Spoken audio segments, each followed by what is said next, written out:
J'adore le Super Smash. Salut, c'est Twina pour Super Smash. Aujourd'hui, on reçoit LJ. J'espère que vous êtes prêts parce qu'il va tout nous dire. Mais genre vraiment tout. C'est parti.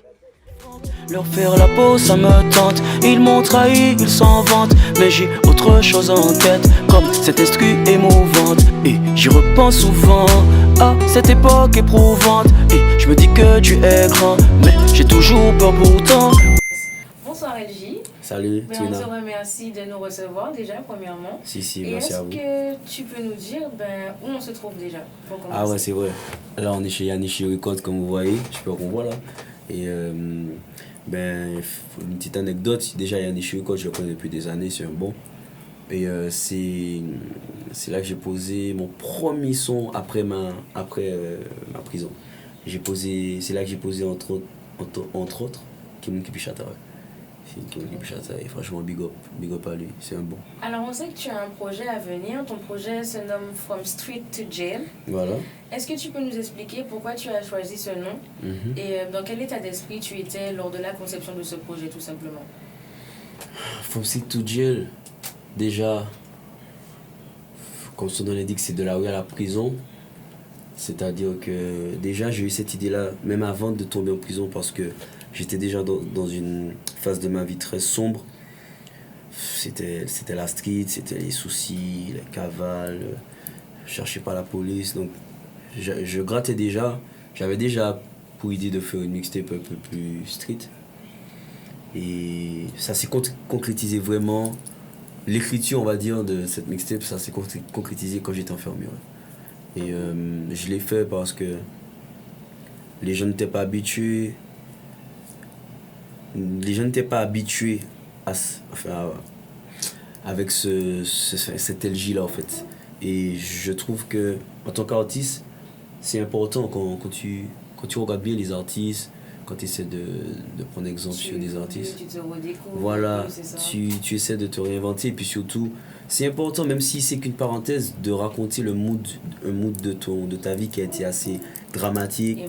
Et même si bon, c'est pas tout le monde qui va forcément se reconnaître ou kiffer, puisque tu sais quand tu as habitué le peuple à un certain format, un certain style, je suis assez chata, dancehall et tout.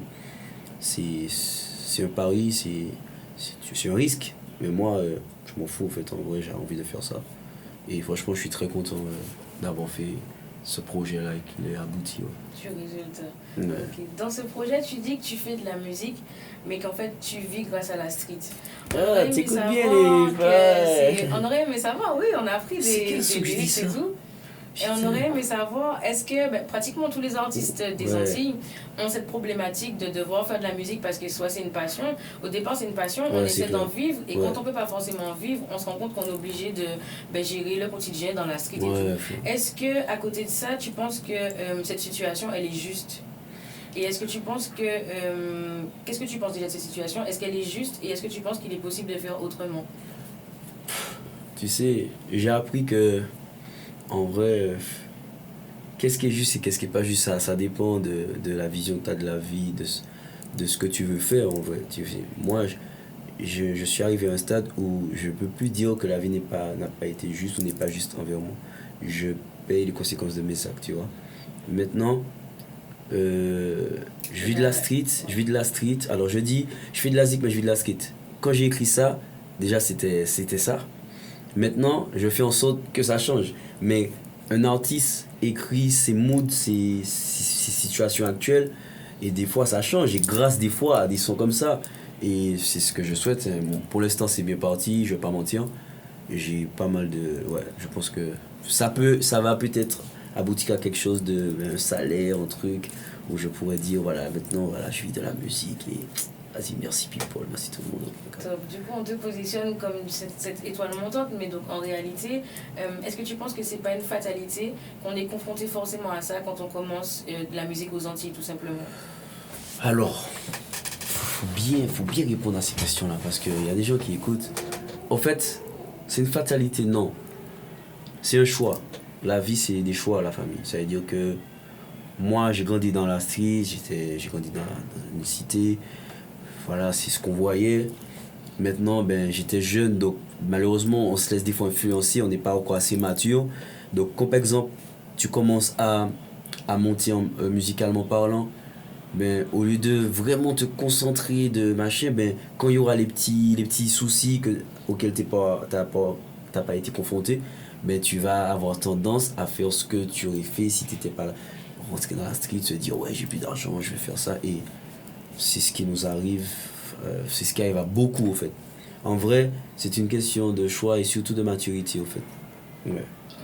Et est-ce que tu penses aussi que c'est peut-être aussi l'endroit où nous nous trouvons parce que nous sommes sur une île, du coup c'est peut-être plus difficile de s'exporter quand on regarde donc dans des artistes d'autres pays qui arrivent à venir jusqu'à nous, on consomme leur musique et nous c'est peut-être plus difficile d'aller ailleurs en fait. Qu'est-ce que tu penses de ça? Je trouve pas que c'est difficile. Je trouve que c'est plus facile de percer dans ton pays. C'est-à-dire que les gens ils veulent aller là-bas pour percer alors qu'ils y arriveront pas. Sauf si ils font un télécrochet, ils passent dans The Voice ou tu sais un truc qui va accélérer le processus. Mais la France c'est grand et il y a beaucoup d'artistes, des gens qui veulent réussir. Mais quand tu as la chance culturellement d'avoir quelque chose, les gens qui sont là-bas s'identifient à toi parce qu'ils ont besoin de se ressourcer. Et quand tu es un artiste qui sort des dom-toms ou d'Afrique, je sais pas où, et que tu représentes ça, c'est plus facile pour toi de t'exporter après de toucher le nation. Mais je trouve, en tout cas, je pense, selon ce que je connais de la musique, ce que j'ai observé, j'ai vécu pas mal de live, que faire le chemin opposé, d'aller là-bas pour péter, non. Je trouve que ce sera plus difficile. Moi, comme je dis dans la vie, c'est savoir ce que tu veux. Si tu veux y arriver, il y a une façon de faire, il faut savoir, il faut être intelligent déjà, observer comment ça se passe, ne pas être borné, fréquenter les bonnes personnes aussi, savoir quelle équipe, est-ce que cette équipe-là va te faire avancer. Et quand tu as une certaine expérience, de ne pas refaire les mêmes choses. C'est ce qui fait un artiste y arriver, tu vois. Et puis il y a Dieu, hein, parce que moi je suis croyant et je sais que Dieu aussi, il faut savoir suivre les signes. Tu es un artiste très éclectique, si on peut dire ça comme ça. Mais donc tu es surtout connu pour tes sons chata. Ouais. Est-ce que tu peux nous expliquer pourquoi cela et sur quel type de musique tu prends le plus ton pied? Okay. Alors, ouais, je vais essayer d'être assez rapide parce que moi je peux aller très loin dans cette question-là. Donc en vrai, déjà, j'ai fait de la musique festive, chata. Quand j'étais jeune, j'ai commencé. En plus, Picasso, il en est témoin. J'ai été l'artiste qui a, on va dire, popularisé le terme chata. À l'époque, depuis 2008, j'avais fait un son qu'on appelait Chata Boy. C'était parce que moi, j'ai fait les sons de système. Les sons de système, c'est une école, c'est quelque chose où ça te donne une conscience. Enfin, tu deviens un militant en fait, sans forcément le vouloir, mais c'est comme ça. Il te donne, en fait, tu dois avoir des lyrics de militants qui font évoluer la société, soi-disant, blablabla. Et moi, en fait, un moment dans ma vie, plus je grandissais, il y a des choses que j'avais envie de dire, et je n'arrivais pas à m'identifier à ce côté militantiste parce que c'était un peu faux. Et je respecte beaucoup tu vois, les plaines, tout ça, mais j'étais pas comme eux. C'est juste que je remercie ces gens-là, ces artistes-là, qui m'ont donné ce côté plume lyrique, savoir écrire, tu sais, prendre le temps. Mais à la période où j'ai commencé à chanter, j'étais très sur le côté fête. Déjà, on checkait plein de meufs. Et il faut pas mentir, tu vois. Je préférais être cet artiste-là. Moi, j'écoutais beaucoup de Jamaïcains, tu vois. Que ce soit Shabba Ranks, Sizzla. Même Sizzla qui est très en mode Bobo Youth, c'est quelqu'un qui faisait des mille of des pom-pom, tu vois. Même s'il boulait les bâtiments, mais il y avait ce côté slackness aussi. Et je m'identifiais plus au côté slackness fête, tu vois. Du coup, j'ai un peu trahi le côté sans système. Et les gens, bon, c'est vrai que les artistes ont trouvé que c'était une manière et j'ai commencé à faire des sons comme Me Love the Pom Pom, Chata Boy, Chata Dem, Chata Olpagaza. Après on a fait Gaza Galek Lieutenant. C'est des sons que mine de rien les gens n'ont pas vus, mais qui ont donné une autre tendance Tout à fait. à la musique locale de maintenant. Mais c'est vrai que ça a été une génération un peu sacrifiée, on a été un peu sacrifié parce que les gens, ils se rappellent pas ou ils ont oublié qu'au fait, avant, les gens voulaient pas qu'on chante ça. On a dû... C'était chaud, mais le peuple a toujours choisi ça. C'est juste en termes de médias, qu'on arrivait avec ça, l'énergie, les trucs, c'était mort. Les gens, ils passaient, c'était les Sahel, les Play, les Armada, tu sais, c'était... Et c'est à force que les choses changent, tu vois. Et maintenant, mais la musique qu'on dit chata maintenant, c'est ça. Mais de base, moi, c'est ce que je voulais chanter. Et maintenant, j'ai grandi. Donc maintenant, j'aime toujours les sons chata. Mais c'est vrai qu'on va moins m'entendre, m'entendre sur du chata comme avant.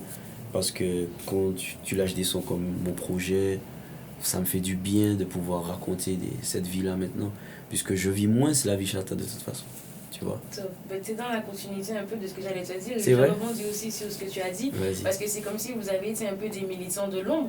Parce qu'en soi, Exact. c'est des bien ça. c'est des sons dont on se souvient quand on a été dans cette génération-là, Exact. qu'on l'a vécu et qu'on se dit, ben ouais, les gars chantaient déjà ça et maintenant c'est devenu banal, c'est Ouais, vulgarisé. exactement. Mais donc c'était vous un peu les Exact. précurseurs de Exact. ce mouvement-là. C'est totalement On l'a été, ouais. bien, c'est beau. Ouais, Tout merci à la fait. famille. Et du coup, la direction de... tu as répondu un peu, la direction artistique de tes projets, elle est très axée sur ton vécu maintenant. Exactement. Et tu l'as dit aussi un peu, on va moins t'attendre sur des sons festifs en fait. Exactement. Et est-ce que tu penses que ton public, comment penses-tu qu'il va réagir? Est-ce que tu as le souhait aussi de bien exprimer ce virage, ce tournant dans ta carrière en fait? Ben, comme je t'ai dit, je te le disais, c'est une question d'intelligence, d'observation.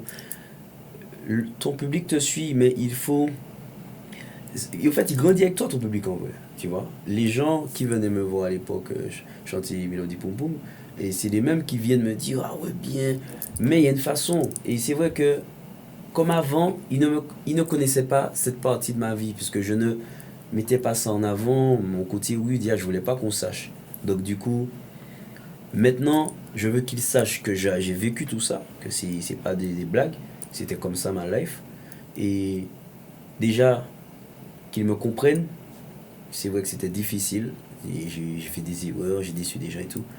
Et qu'ils me voient comme un homme qui essaie de faire mieux maintenant, tu vois. Et le chata, on fait la fête, il faut faire la fête, mais j'ai besoin de leur raconter ma mélancolie, mon vécu. Et j'espère que, en vrai, je sais pas, là ça a l'air de prendre, mais il faut que je pense qu'il faudra que je continue à leur donner ces vibes-là pour que ça reste, mais ça rentre dans leur cerveau en mode ok, LJ il peut faire ça, il faut pas faire chez LJ, c'est bon, il n'y a pas que du chata dans la vie.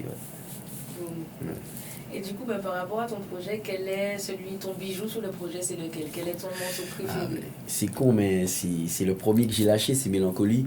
Je vais pas vous mentir, c'est à l'heure actuelle, enfin non, j'ai un autre son préféré mais qui n'est pas encore posé, mais c'est mon son vraiment qui m'identifie, qui traduit vraiment toute la vibe, ce que j'ai envie de donner, l'amour que j'ai et le vécu que j'ai. Donc ça, c'est une rétrospective de ça et c'est pour ça que je trouve que ce son-là est super beau.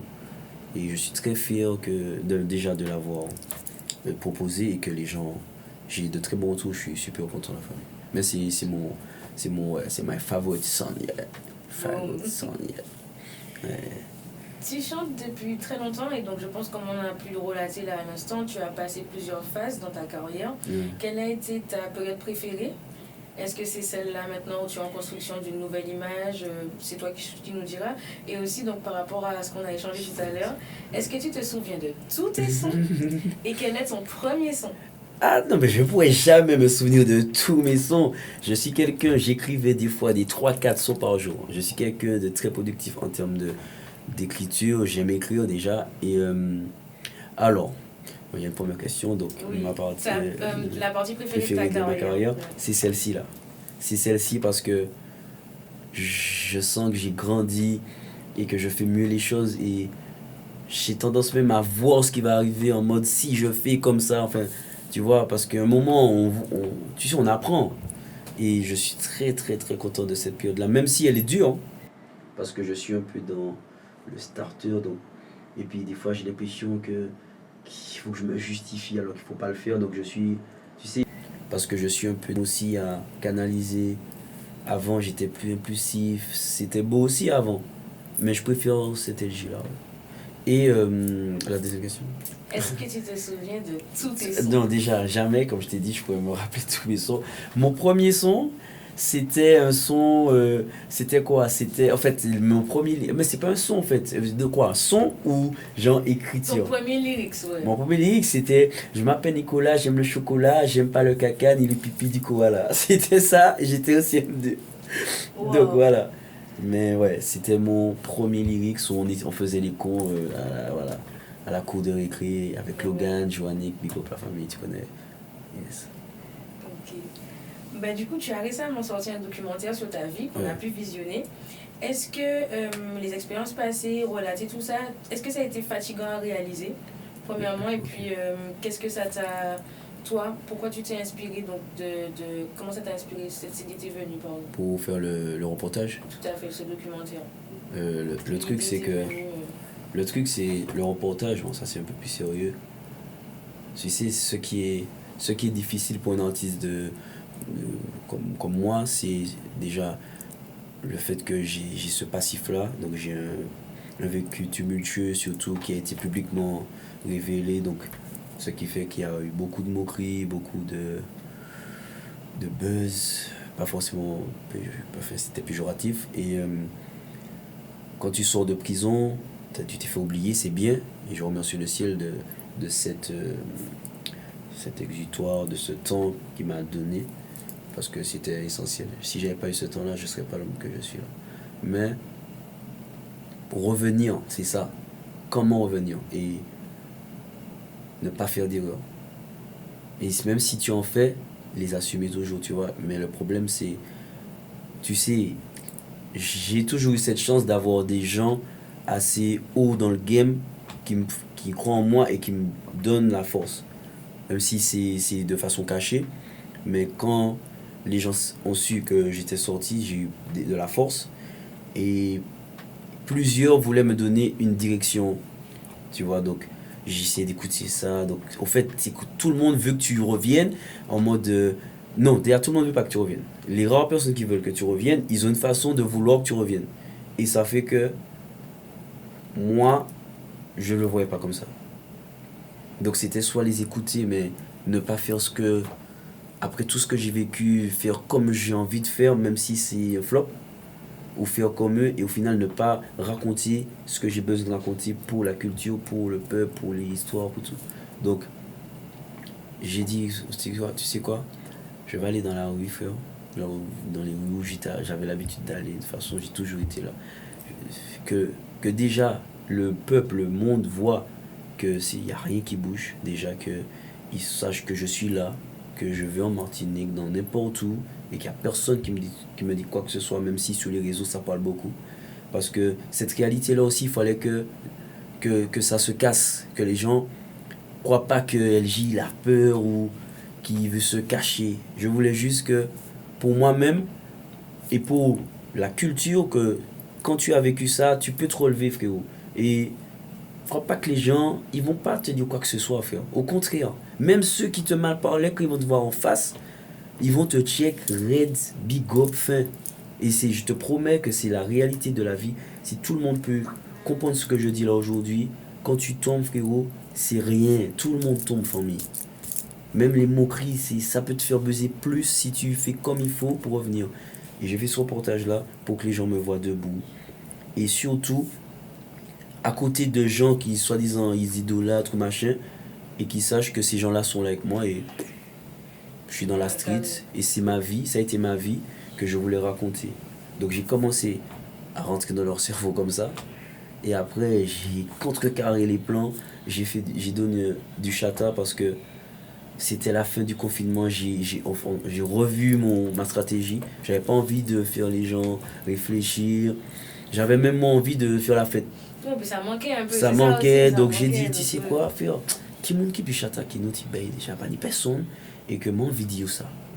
Et puis mon et puis ça ils m'ont dit yo à la rentrée octobre OK fais autre côté histoire tu vois. Mais pour les vacances, c'était mal tombé le reportage, je l'ai fait mais mars J'ai dit, frère, il y a trop de trucs, la Vebs, les gens ils sont contents d'être dehors, on ressortait. Moi je suis sorti de prison et j'ai pas envie de faire de promo de trucs pour parler de ma life. J'ai envie de faire la fête pendant les vacances.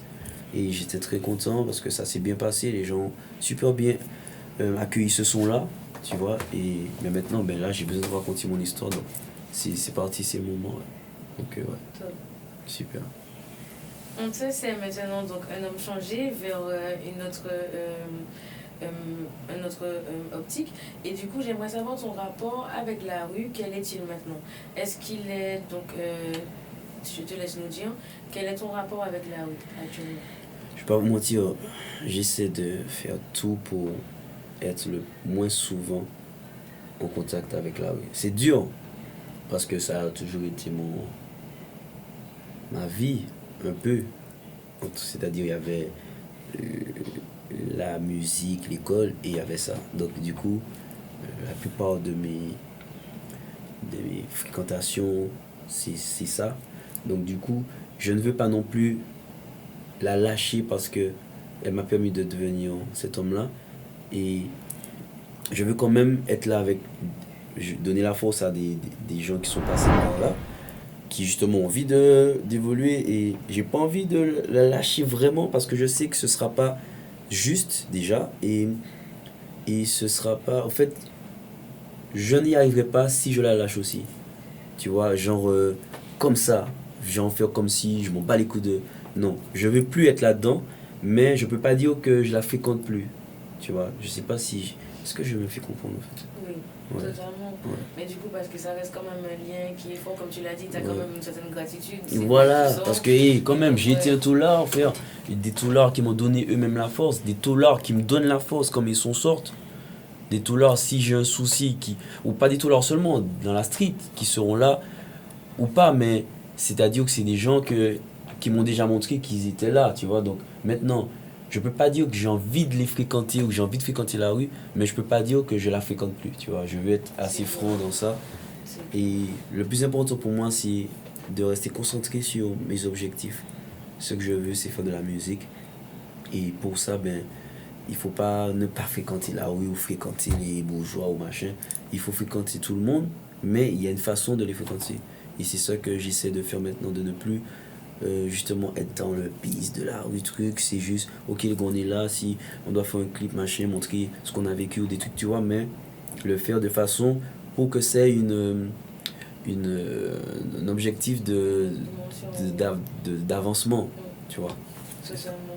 Mais du coup, on sait que par le passé, tu as eu beaucoup de clash avec des artistes. Oh là là, Avec oh du là recul, là là avec là du là recul là. maintenant, qu'est-ce que tu en penses? Et surtout, est-ce que tu penses aussi qu'aux Antilles, un clash, ça peut uniquement rester dans la musique, ou bien comme on le disait à l'instant, ça finit dans la rue en fait?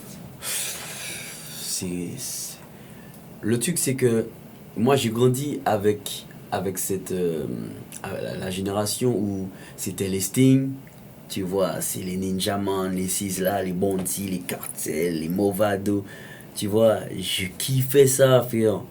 Mais eux, ils arrivaient à le faire. Mais c'est vrai que ça dégénérait souvent aussi. Mais pas forcément avec les artistes, c'est les clans, tu vois. Et moi, le problème, c'est que j'avais un clan aussi. Je sors d'une street, d'une cité. Et quand on attaque un artiste qui sort d'un clan, les gens qui te kiffent, ils veulent rien entendre. C'est la guerre, frère. Et c'est ça qu'il faut qu'on essaye de calmer en mode non, les gars, c'est que musique. Mais c'est pas tout le monde qui le voit comme ça. Et malheureusement, ça peut dégénérer. Mais maintenant, c'est un choix. Moi, à l'époque, je m'en battais les couilles. Si je devais clasher le gars, je le clash. Et heureusement, ça n'a jamais été en mode, puisque la plupart du temps, ben, je revenais sur ma position, on se réconciliait, ou, tu vois. Et heureusement, tu vois, avec la grâce, parce que j'ai eu des clashs qui auraient pu aller très loin.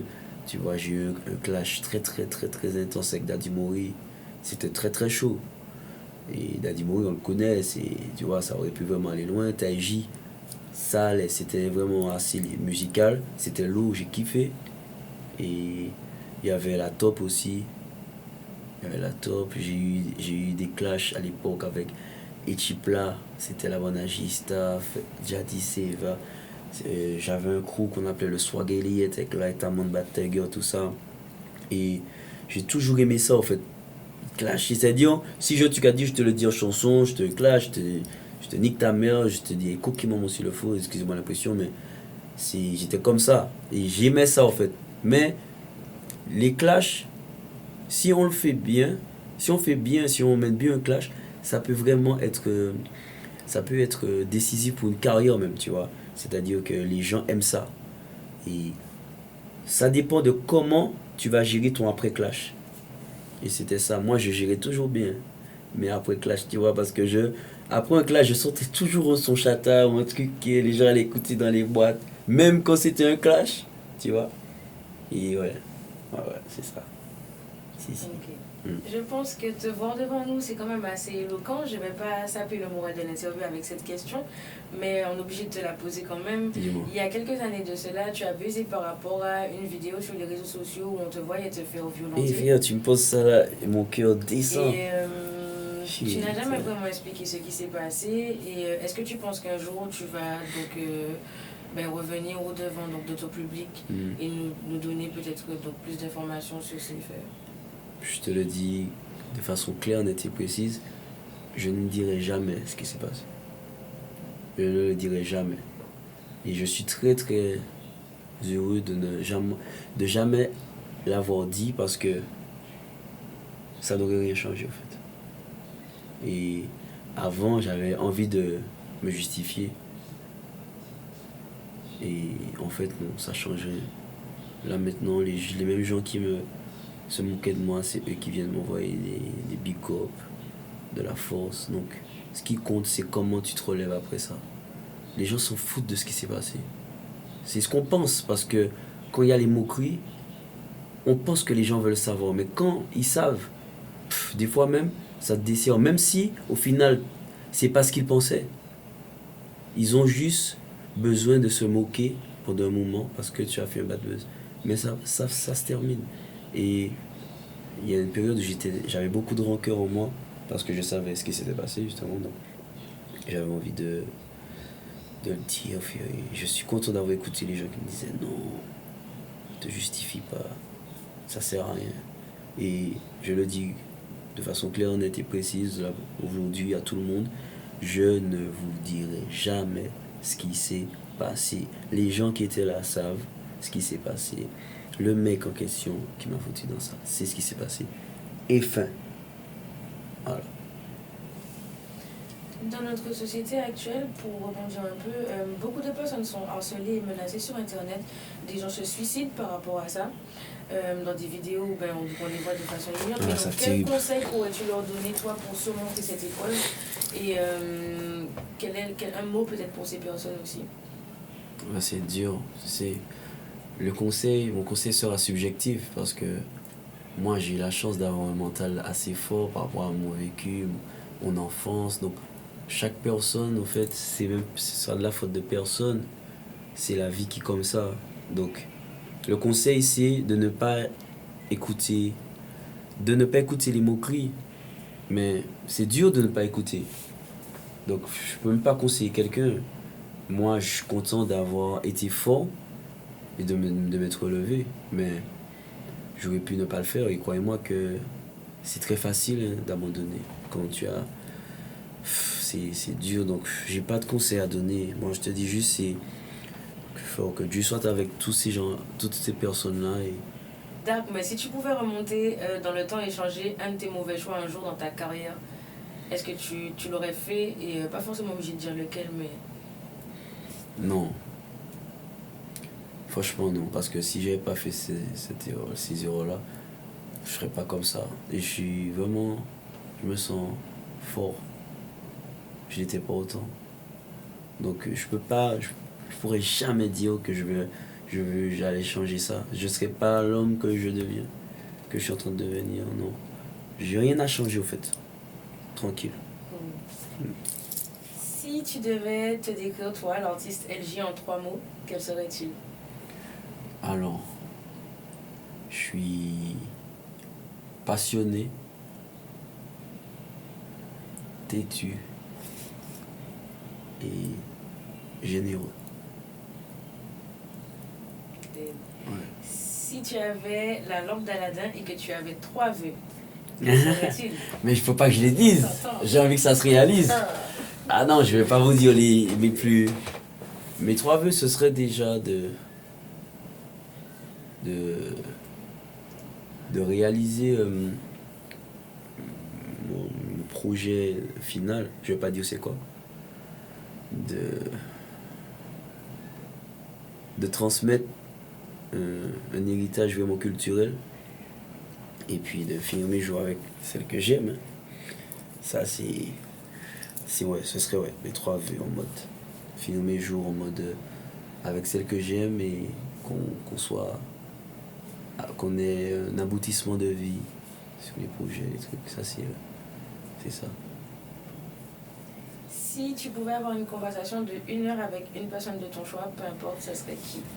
Putain, je crois que ce serait Corneille, frère. Corneille, c'est mon artiste préféré. Et il a vécu tellement de trucs et je le trouve tellement fort que je sais que si je parle 1 heure avec lui, je vais devenir encore plus fort que maintenant, genre. Je sais qu'il a des clés à me donner, tu vois. J'aurais trop aimé parler avec lui. J'ai essayé, frère. Il répond pas sur Instagram. Il répond pas sur Facebook, frère. Et même, comment elle s'appelle j'aime beaucoup, comment elle s'appelle Amel Bent. Je l'identifie, elle me répond pas. En tout cas, si elle voit cette vidéo, respect à la famille. Amel Bent et Corneille, s'il vous plaît. Et puis bon, il y a R. Kelly aussi, mais malheureusement, c'est un pédophile, c'est un péché. Après, je l'aime quand même, mais c'est pédophile. Ouais. Et du coup, si tu avais un dernier message à faire passer pour la fin. La fin, alors, comme d'hab, les gars, assumez tout ce que vous faites quand vous faites le choix de faire des trucs que vous savez des choix qui peuvent vous mettre dans des situations assez compliquées. Assumer, ça veut dire que la vie c'est ça, faire des choix et les assumer. Quand on les fuit, c'est plus de problèmes. Donc c'est ça, les jeunes qui viennent, quel que soit dans, même si c'est drogue, tout ce que vous voulez faire dans la vie, c'est-à-dire que assumer et puis faire. C'est ce qui te permet de devenir un homme. C'est assumer les choix que tu fais. J'adore le Super Smash. Ouh, ouh,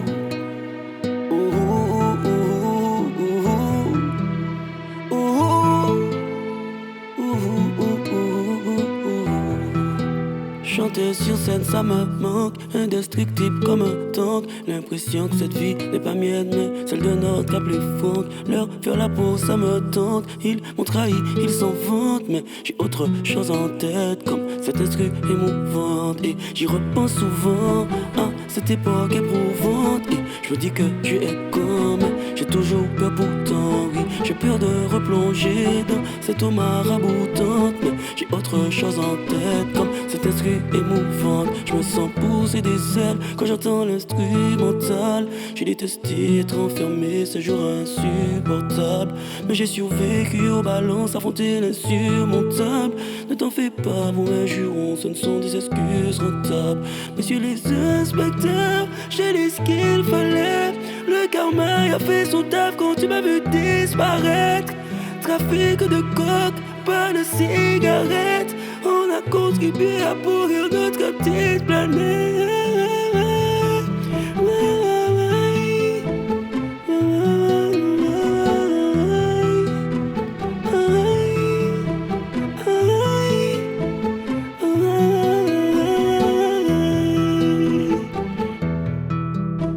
Beaucoup de mélancolie traverse mon cœur en ce moment.